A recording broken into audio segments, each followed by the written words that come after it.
Meus irmãos, convido os irmãos que abram a Bíblia em Salmo 125, Salmo de romagem,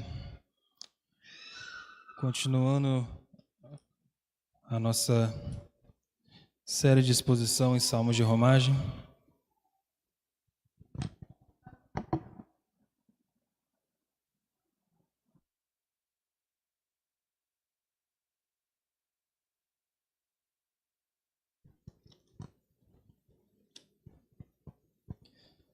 Salmo 125.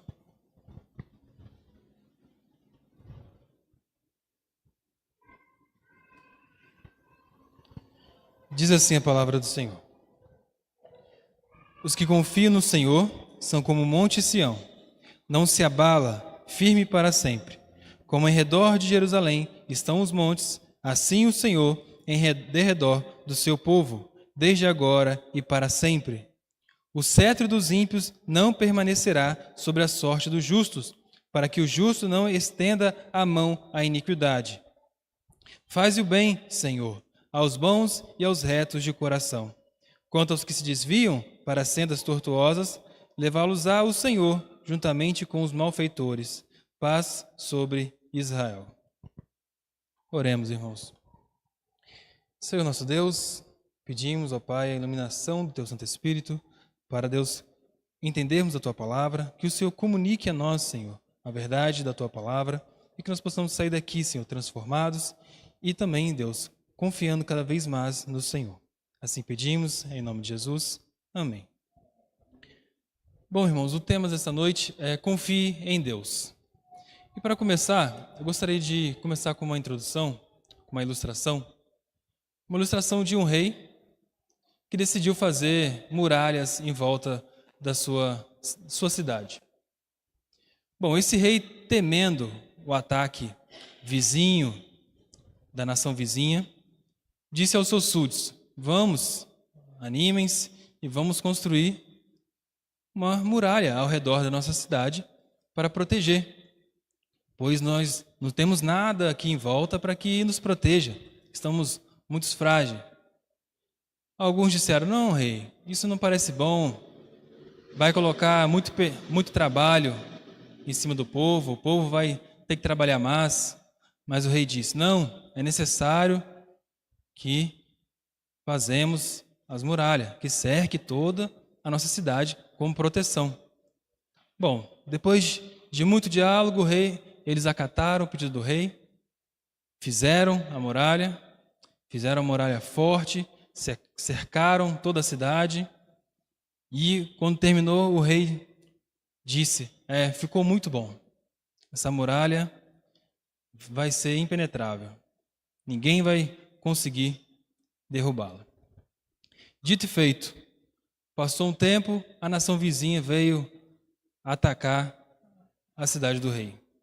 Bom, a muralha passou por alguns danos, mas continuou firme, continuou lá. O rei confiou na muralha de barro, de tijolos, e ela aguentou. Mas esse Salmo 125 vai nos ensinar que aquele que nos cerca é mais forte do que muralhas de cimento, de tijolos e até mesmo de viga de ferro. Deus é quem nos cerca. Esse salmo nos apresenta duas lições para isso. A primeira lição é porque Ele te cerca. Do versículo 1 ao 2. Acompanhe comigo do versículo 1 ao 2. O salmista diz: os que confiam no Senhor são como o monte Sião, que não se abala, firme para sempre. Como em redor de Jerusalém estão os montes, assim o Senhor em derredor do seu povo, desde agora e para sempre. Bom, o salmista começa dizendo que aqueles que confiam em Deus são como o monte Sião. Jerusalém, o território de Jerusalém, as planícies de Jerusalém é uma cidade feita em cima de montes. E a parte mais alta da cidade é o Monte Sião. Mas o Monte Sião não é um monte muito grande, muito grande. Ele é um monte maior do que os outros. Então traz essa ideia de de forte, inabalável. E é isso que o salmista está fazendo para que as pessoas entendam, não? O Senhor, aqueles que confiam no Senhor, serão como esse monte aí. Imagina nos tempos bíblicos, uma criança perguntasse para o seu pai: Pai, por que devemos confiar no Senhor? E o pai, procurando uma ilustração, olhasse para o Monte Sião e pensasse: Está vendo ali, meu filho, esse Monte Sião, o monte mais alto que nós temos? Repare, ele é um monte que não se move, é um monte que vai permanecer, você vai crescer e ele vai permanecer aí. Aqueles que confiam no Senhor serão como ele, ficarão firmes, não serão abalados. No Salmos 162, versículo 6, diz assim, somente ele é a minha rocha e a minha salvação, e a minha fortaleza, não serei abalado. Essa ideia de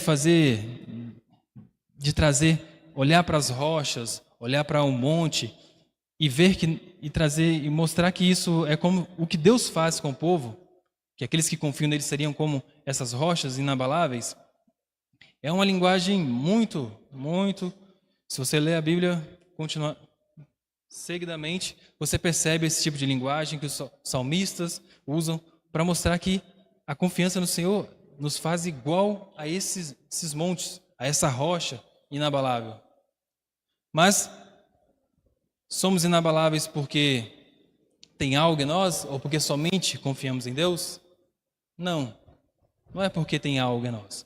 É o Senhor que nos faz ser inabaláveis. No verso 2, ele diz assim: Como em redor de Jerusalém estão os montes, assim o Senhor em derredor do seu povo, desde agora e para sempre. Agora, o salmista muda a linguagem. Ao invés de comparar o homem com o monte, agora ele compara Deus com os montes que estão em volta de Jerusalém. Então, o que o salmista está dizendo? Assim como esses montes dificultam o ataque do inimigo a Jerusalém, assim é o Senhor nos protegendo, dificultando o ataque dos inimigos a nós. Então, imagine como você comprasse um lote de terra, um lote que ninguém quer, mas você quer. Então você compra, então você acredita que na hora que você cavar ali, vai ter um tesouro em vaso de barro. O que você vai fazer? Você vai colocar estacas de madeira ou arame farpado, vai cercar, e quando tiver cercado, você vai dizer: é meu. É assim que Deus faz com o seu povo. Deus cerca o seu povo e diz: é meu povo. Lá em Isaías 41, versículo 10 diz: Não temas, porque eu sou contigo, não te assombres, porque eu sou teu Deus, e te fortaleço e te ajudo, e te sustento com a destra da minha justiça. Deus diz aqui: eu sou o teu Deus. Essa ideia no versículo 2, desde agora e para sempre, o salmista está lembrando da aliança que Deus tem com o seu povo. A aliança que Deus começou lá com Adão, em Gênesis 3,15, que mandaria um descendente, e esse descendente desfaria a obra do diabo, e essa aliança passou por Noé, por Abraão, Moisés, Davi, e se cumpriu-se em Cristo. Então Deus está com o seu povo para sempre, por causa da aliança que ele estabeleceu com o seu povo. E o seu povo não precisa fazer nada para que essa aliança continue em vigor, porque Deus prometeu para si mesmo que ele faria, que essa aliança permaneceria. E não permaneceu somente no tempo de Adão e de Noé, permanece até mesmo no nossos tempos de hoje. Deus permanece ao nosso derredor pela aliança que ele tem com o seu povo.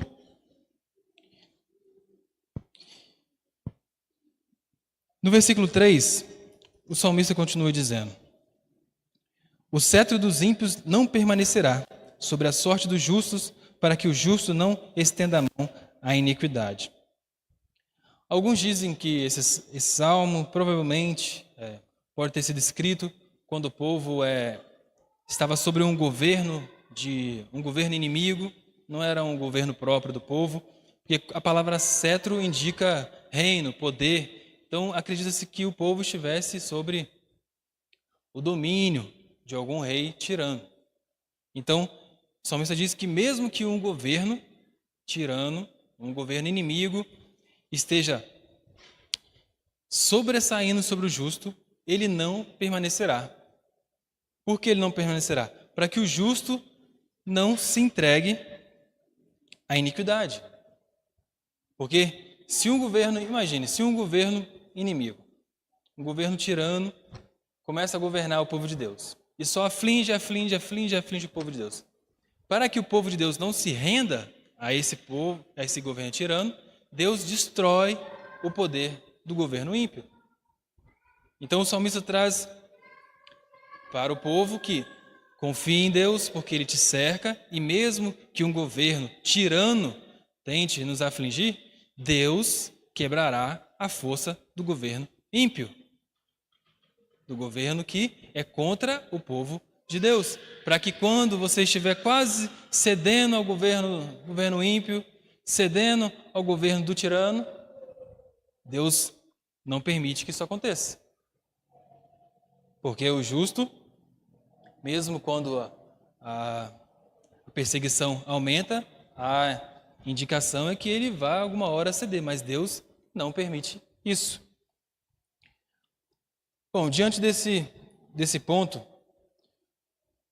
o que ele nos ensina de maneira prática? Primeiro é que nada vai ser flores.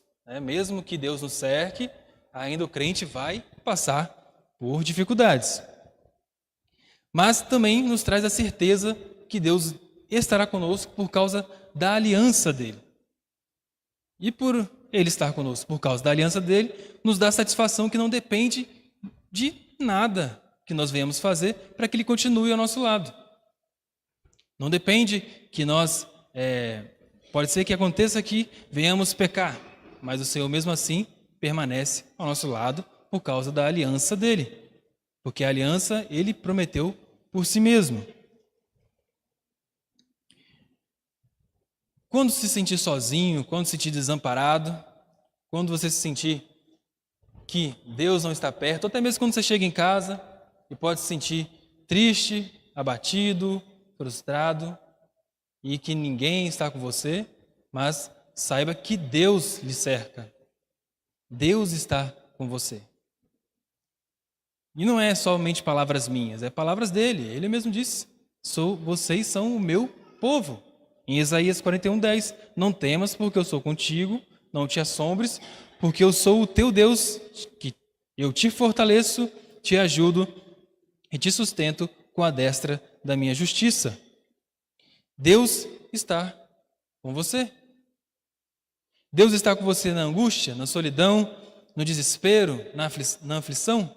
Sim, Deus está. Deus está com o seu povo. E Deus não permitirá que o seu povo se entregue à iniquidade. A segunda lição que esse texto nos apresenta é do versículo 2. Versículo 4 ao 5. Que diz assim: Faz o bem, Senhor, aos bons e aos retos de coração. Contra os que se desviam para as sendas tortuosas, levá-los ao Senhor juntamente com os malfeitores. Paz sobre Israel. No versículo 4, o salmista pede a Deus: faz bem, Senhor, faz o bem. Faz o bem a quem? Aos bons e retos de coração. Mas a pergunta é: quem são esses bons e retos de coração? Quem são eles? No Salmo 119, versículo 1, o salmista diz: Bem-aventurados os retos em seus caminhos, que andam na lei do Senhor. E Provérbios 14, versículo 2: O que anda em retidão teme ao Senhor, mas o que anda em caminhos tortuosos, esse o despreza. O que anda em caminhos tortuosos, esse o Senhor despreza. Os retos de coração são aqueles que se inclinam para a vontade de Deus. Aqueles que querem obedecer a Deus. Então Deus faz o bem, o salmista pede para que Deus faça o bem a esses, aos retos de coração, que buscam a vontade de Deus. O salmista não pede para que Deus faça o bem aos ímpios. No versículo 5 ele diz: quanto aos que se desviam para as sendas tortuosas, levá-los-á o Senhor juntamente com os maus feitores. Sobre os ímpios, o salmista pede para que Deus dê juízo. Ele pede para que Deus faça o bem ao seu povo, mas ao ímpio, que Deus seja justo, que Deus os castigue. E lembrando, Deus não é tentado pelo mal, como Tiago diz. Quando o salmista diz para que Deus leve juntamente aos malfeitores, os dê juízo, é um juízo santo, uma reação santa contra o pecado.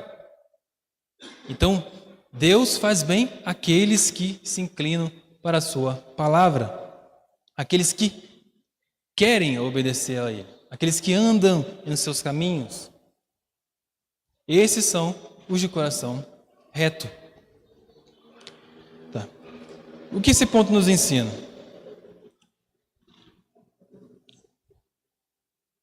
Querer o bem, todos nós queremos. O bem de Deus, todos nós queremos. Mas não queremos fazer por onde. Mas mesmo assim, lá em Romanos, Paulo diz, Romanos 8, 28, e sabemos que todas as coisas contribuem juntamente para o bem daqueles que amam a Deus, aqueles que são chamados segundo o seu propósito. Deus faz o bem àqueles que Ele chamou ao seu propósito e àqueles que o amam, aos retos, aos bons e retos de coração. Se você ainda não se arrependeu, Deus ainda te dá a oportunidade de se arrepender e de ser bom e reto de coração, porque para esses Deus faz o bem. Para o ímpio, Deus não faz o bem. Pelo contrário, não, Deus faz o bem, mas de maneira justa, dando o que o ímpio merece. Mas aqueles que são retos de coração, Deus dá a graça. Então, o salmista pede para que Deus faça o bem a esses. No Salmo 37, versículo 20 diz: mas os ímpios perecerão, e os inimigos do Senhor serão como a beleza das pastagens, desaparecerão, serão consumidos como fumaça. Esse é o destino do ímpio. Desaparecer como fumaça. E como que conseguimos termos um coração reto? Jesus é a resposta. Jesus tinha um coração bom e reto, de acordo com a vontade de Deus, não pecou, não teve pecado algum, mas foi punido para que nós venhamos nos tornar bons e retos de coração. Quando a Bíblia fala de coração, ela não está falando do órgão que pulsa o sangue, né? A Bíblia está falando de um lugar onde provém os sentimentos, onde provém a felicidade, onde vem a vontade, onde vem a tristeza. É isso que a Bíblia diz quando ela fala coração. Quando Jesus disse para Nicodemos, é necessário nascer de novo, Jesus está dizendo que é necessário trocar o coração do pecador.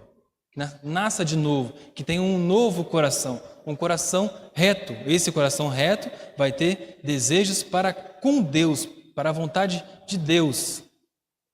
Esses são os que têm o coração reto, os que nasceram de novo, os que foram transformados por Deus. Aqueles que não foram transformados por Deus não têm o coração reto e não têm o favor de Deus.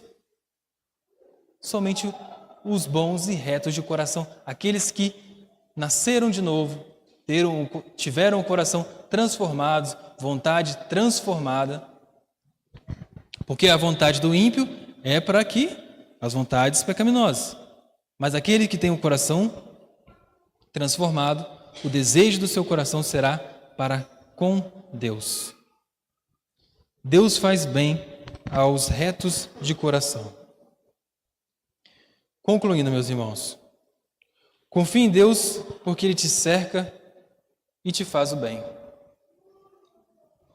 Sabemos que alguns ataques, algumas dificuldades passaremos, mas lembremos que o Senhor nos cerca e Ele faz o bem ao teu povo.